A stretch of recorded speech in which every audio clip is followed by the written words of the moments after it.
There it is. Good. Nice.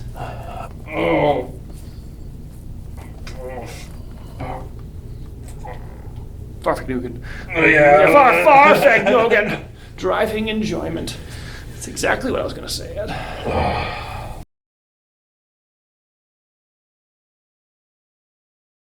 Hey, my friend. How's it going, Doctor? Thanks for dropping in. I know we got an MRI since your last visit. Yeah. And we went over it a little bit, and I wanted to just go over it again just so everybody at home can see what we're dealing with. Lower back pain and leg pain. Yeah, it's like radiating down the leg. So. Which leg was it again? The left side. Down the left leg to the foot? Yeah, some pins and needles in the foot, numbness, Okay. And we suspected everything I told you, disc involvement. We got an MRI. Yeah, I think you said it was a herniation, right? This is a herniated disc, yeah. The material shouldn't go past the back side of the vertebrae. So on this last disc called lumbar 5, the material is, the spinal cord's having to kind of get around that disc material. Now it moves, this is just one slice, so it'll move to the other side, but as that disc continues to rupture, it's also highly inflammatory. The nerves are irritated.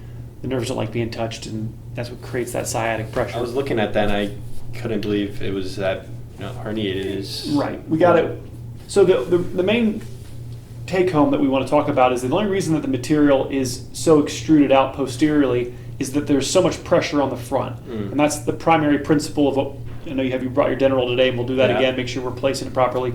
We have to do a couple things. We want to open this up on the front, and that nucleus will start to shift back towards the middle. Now, it doesn't want to actually be so displaced posteriorly. It wants to be in the center, but the reason it's staying out here is because this picture doesn't show you how much pressure that front is under. It's being like, So that's that front side that's the side that's towards here. Correct. Not towards the back. Correct. Yeah.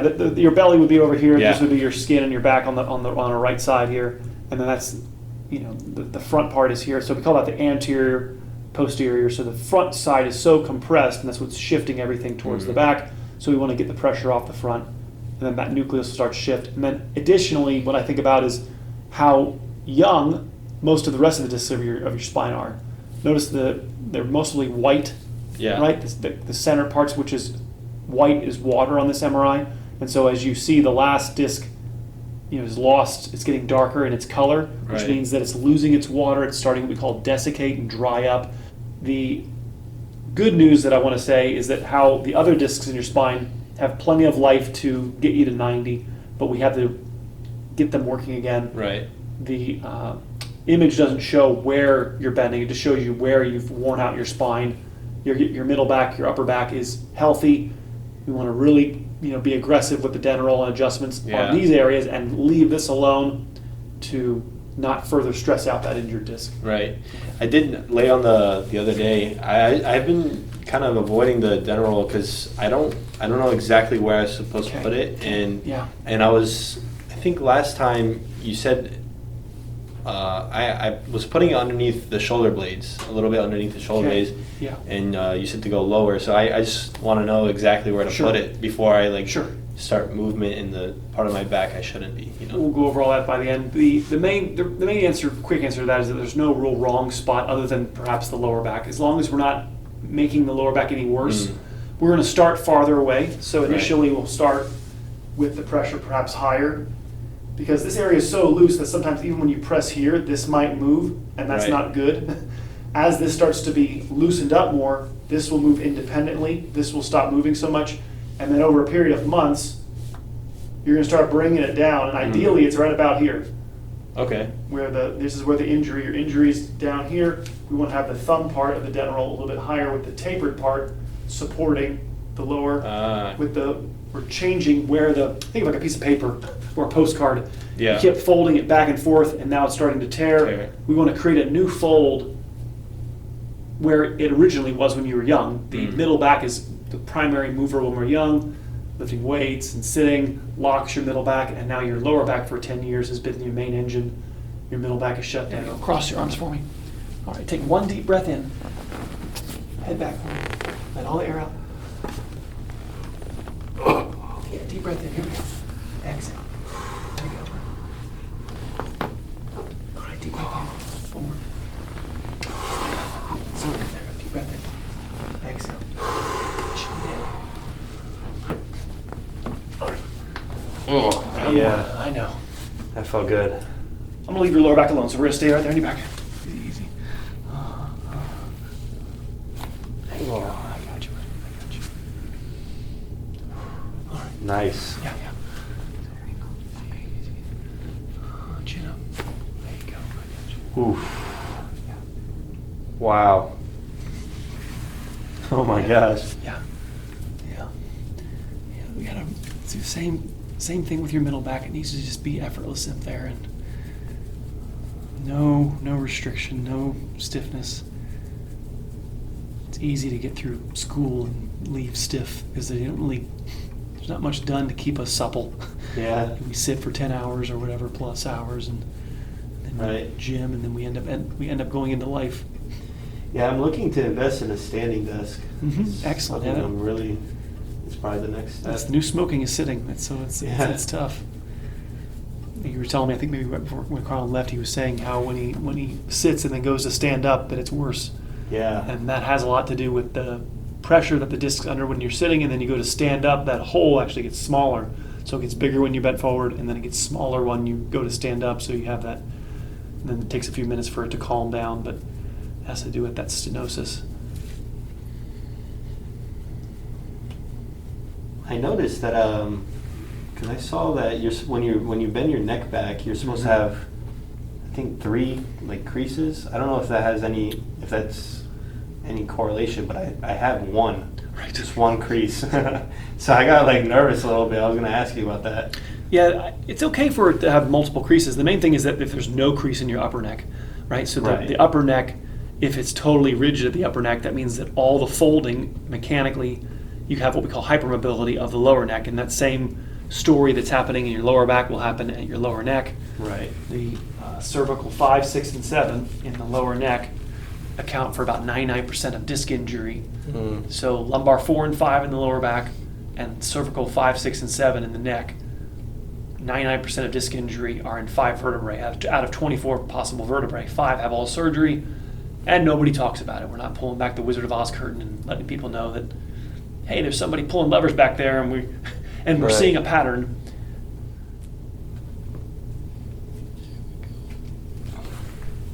Even so, when the curve in your neck is lost, the spinal column, specifically the spinal cord inside the spinal column, is actually tethered, meaning that it has less ability to kind of rope-a-dope Muhammad Ali, move with the punches.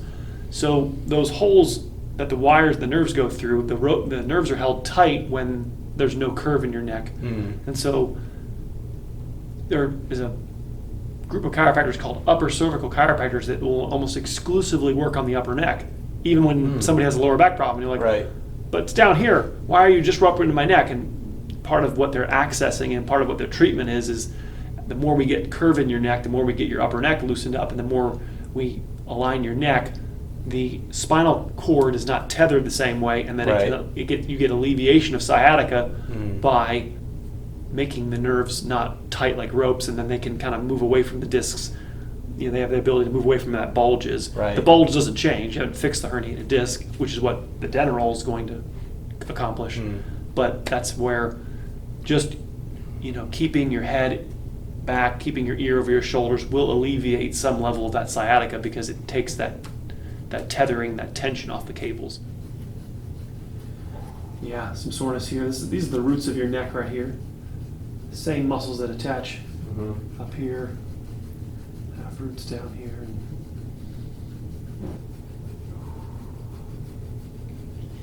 Yeah, I got a few deep tissue massages as well, along the way, and I think they help a lot, actually. Yes. Yeah, there's a mark right here on the right side of your neck. Just evidence of the tightness up here. Let your head go back. Look up. Yeah, see, the main fold happens right there in his lower neck. So I'm looking at a very tiny one right there at the top, but that's where we want to put the Denerol up here to make this fold and not continue to make all the stress. And like I said, you're 20. Right. Yeah. We don't want to wear that disc out any faster. We want to take as much stress off the lower neck, keeping the upper neck and upper back working as much as possible. whenever I go, I usually tell them, Leave my to focus on the upper back. Good. And then my glutes and hamstrings, I tell Good. them to focus on those. Yeah. Just leave the lower back alone. It can't. It's like a wound on your skin that isn't helped by somebody poking their finger into it. They just end up tearing it up more. Right. And but all too often, doctors want to have like some sort of direct treatment on the area that's injured. It's like I've never found it beneficial to directly work on those injured areas, and all it ends up doing is aggravating them worse. And we gotta get. There's your problems up here, right there. Yeah, I remember last time there was a huge knot in my back that you were trying to get out. I think it was around the same area. Yeah. Either that side or the other side. Right there. Come on, bud. That's where I want the dental. The thumb part. Right there. It's a mockery, but it's the closest emulation we have for this. Yeah. It's gonna be be a lot easier than this, but the point is that you can do it for 20 minutes. We hold pressure in there, and it gets easier and easier. And then with that, even the care on a table will get easier. It won't hurt so much to get worked on. Oh, come on, buddy. Come on.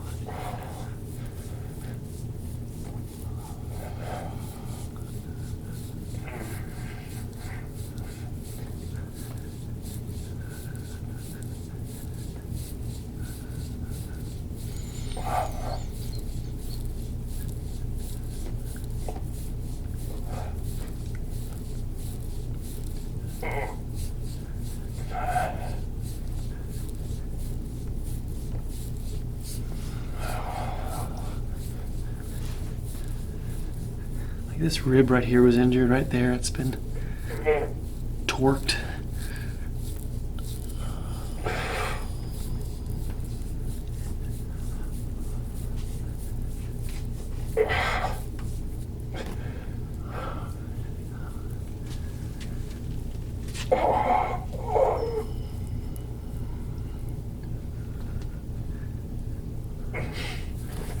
We saw these vertebrae on MRI. They're young. Yeah. They just don't work. If it worked, it wouldn't mind to be asked to move. It doesn't want to move in here. If it's too much, tell them to. Don't. No, it's good. Get it out of there.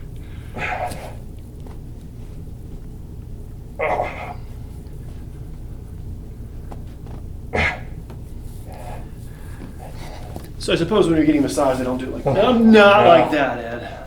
Not like that. Oh, man. Mm-hmm. Give me a second. We'll go deeper. Think of the Matrix when what's her name died. Not like this. Not like this. And then they pull her plug and she. Right. Terrible. Yeah. Not like this. That was a good movie. You weren't even born when that movie came out. Yeah, but Your baby. it's a good He movie, though. wasn't. He wasn't really. That's how old we are, baby. Blue pill or red pill? That's right. I get it. I would have told Morpheus, just take that blue pill and shove it out.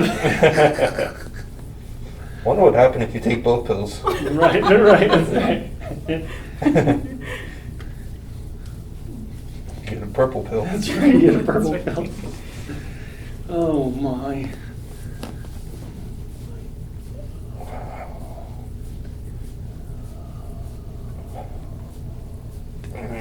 Yep.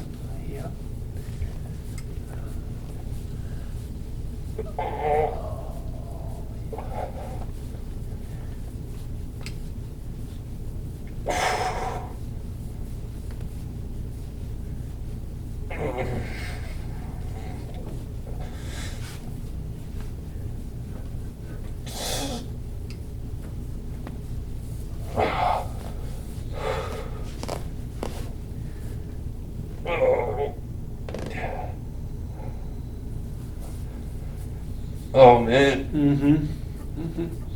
Right there.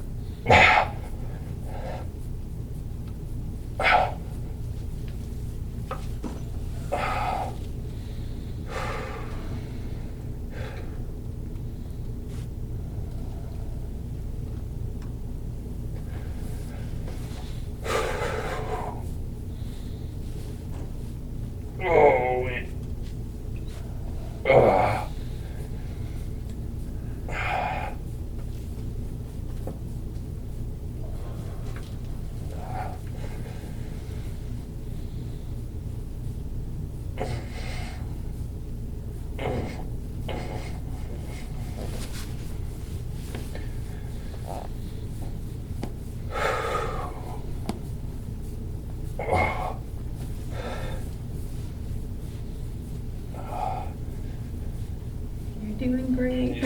I'm trying. Carlin, our cheerleader. I feel so bad. Rick 'em, rock 'em, rock 'em, Rick. Stick that sword into that snake. You stay out of this. Jafar, these are men. You can't do it great. There we go. Okay, definitely don't do it this hard. Mm-hmm. And that,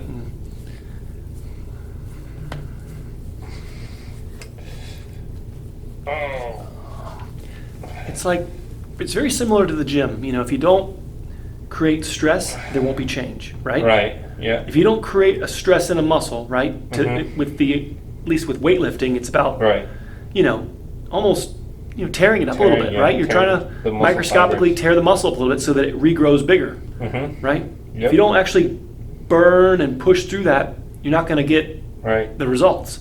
In the same way with joints and posture, if you don't push to get through those layers to the deeper end, you're just playing around. You know, you're Right. not going to actually create a measurable change in how much effort it takes for that area to mechanically bend, Right. and therefore your ability to progress on the dental is going to get, you know, it's going to take forever.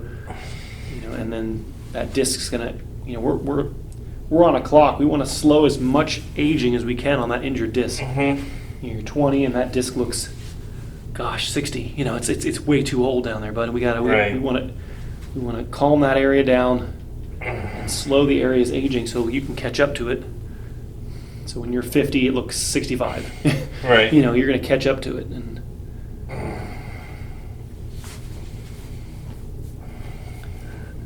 so I'm just looking for anybody. I'm looking, can you help? Can you help? Can anybody here, is anybody available to take the, to take some burden?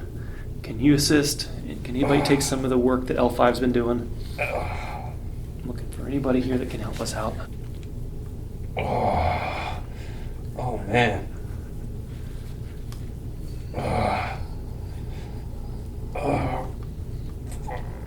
Farfignugan. Yeah. Farfignugan. Driving enjoyment. That's exactly what I was going to say, Ed.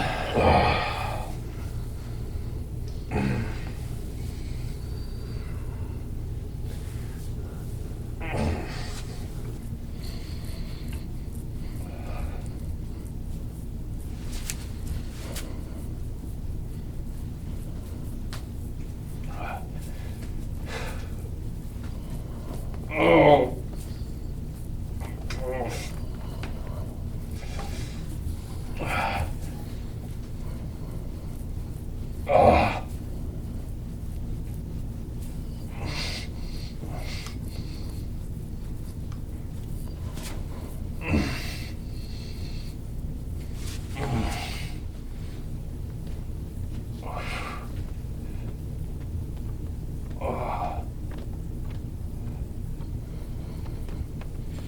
Oh my gosh.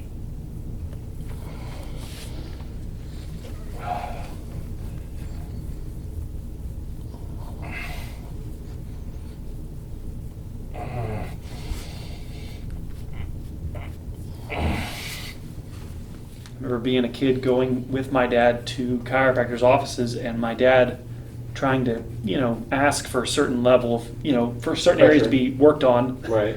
and for other areas to be left alone. And I remember one time this chiropractor was arguing with my father and I remember leaving there. My dad looked at me and goes, "Ed, I'm gonna teach you how to do this," because he was fed up, you know. And your father was a chiropractor? Yeah, as he well? still is. Yeah. Yeah. Dr. Bo, he's still practicing, but my point is that, you know, Mm-hmm. I remember being a kid and my dad struggling to find somebody to help him with his back Right. and needing help, but chiropractors arguing with him. "Oh, you're not subluxated there.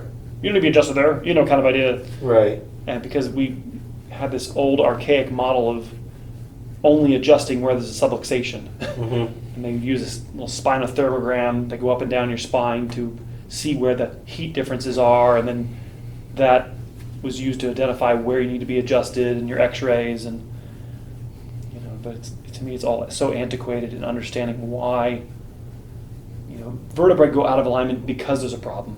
Yeah. They think they go out of alignment and that creates a problem. Mm-hmm. It's like, no, it's backwards. They go out of alignment because there's a problem that made them go into avoidance, right? They think they're in avoidance and that's creating a problem. Right. Which is true, yes. Now, because they're crooked, that is causing problems, but there are reasons why the body does it. It doesn't just wake up one morning and decide to make your bones crooked. It's like the body compensates. If I give you something hot to hold in your hands, you're going to move it around to prevent yourself from getting burned. The moving around of the object isn't the problem. Of course you're going to move something around. It's burning. How do you stop moving something around? Well, once it cools down and it doesn't burn your hands anymore, you won't be shifting it all around. Yeah, ever since my last visit, I've been really trying not to sit down as much for as long. Good. And good. I've been any time I go anywhere, I stand or lay down. Stand or yep.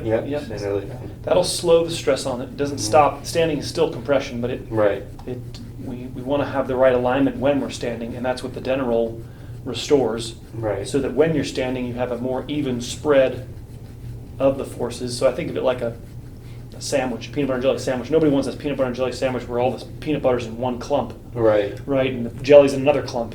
You want to spread over the whole surface. Right. You suck at making sandwiches, Ed. We want the forces to be spread over the whole area. If you got it all clumped up in one area, that one area is aging at a fast rate.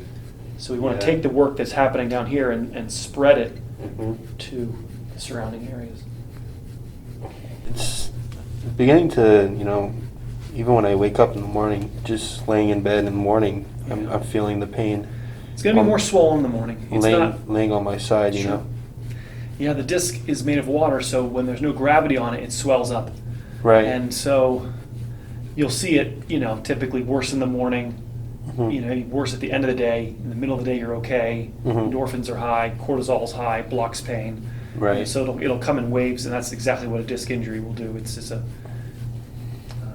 it's a mechanical problem that can only really be fixed mechanically. You find a lot of doctors trying to fix mechanical problems chemically, and I'm like, guys, it's a mechanical, postural, alignment, mobility problem that has to be fixed by restoring the alignment. That's a really dark mark right in the middle there. Yeah, these are old injuries. These are old injuries he's got. You have one like right smack over your spine. Really? You don't really see that as much. Yeah. Huh. I've been trying to sleep also on my back, but that's tough, I don't blame you. As a side sleeper, I've always slept on my side, and I've been, putting pillows in between my legs and in my arms and stuff, because I've been seeing how the best way to sleep on your side, and that's what it's saying. The main thing, when you're on your side, try not to bring your knees up real high. What the side allows for is it allows us to bend forward to fetal position easier than on our back. Right. So be careful with how much you bend your knees when you're on your side. So how high I bend them? You shouldn't have it at all. It should be straight. Okay. I don't want you bent forward. Right. You'd be essentially all night stretching in a chair position, that type of thing. Remember how that opens I up? didn't think about that. Yeah. That opens up the holes in earth. It's an easy way to go what we call antalgia.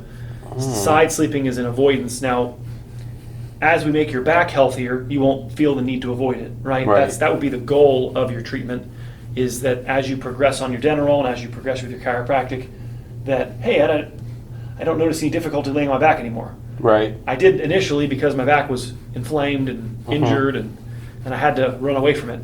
Right. So that's something that needs to be, if you were here in Sarasota, it might be a year, might be, you don't know how long, but you eventually get to a point where you can comfortably be on your back. Right. That should be a goal of your care, is to not have to feel the need to be on your side to be comfortable. Yeah, anytime I see a video of you adjusting your kids, or I'm always like, they're lucky, I wish my dad was a chiropractor. I know.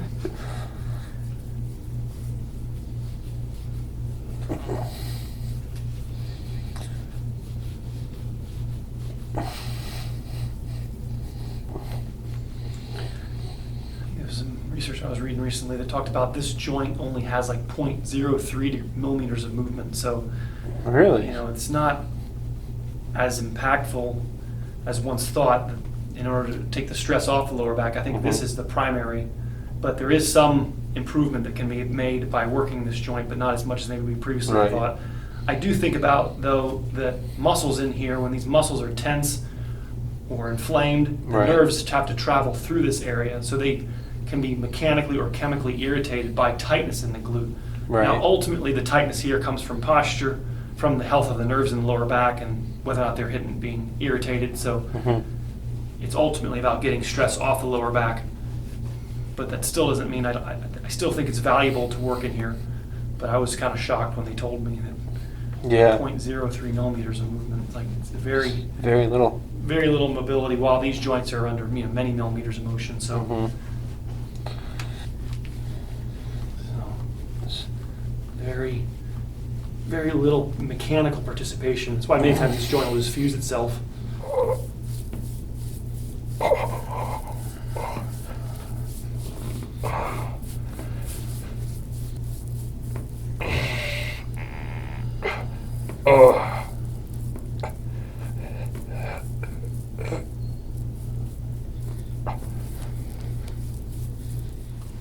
How's your elbow?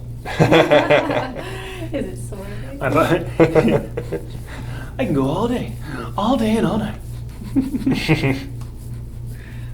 The elbows last forever. It's my lower back and shoulders that are the limiting. It's always the spine that's a limiting factor.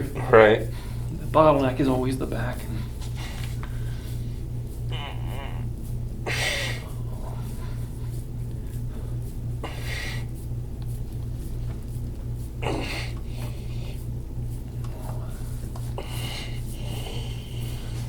All right, couple minutes. Come on.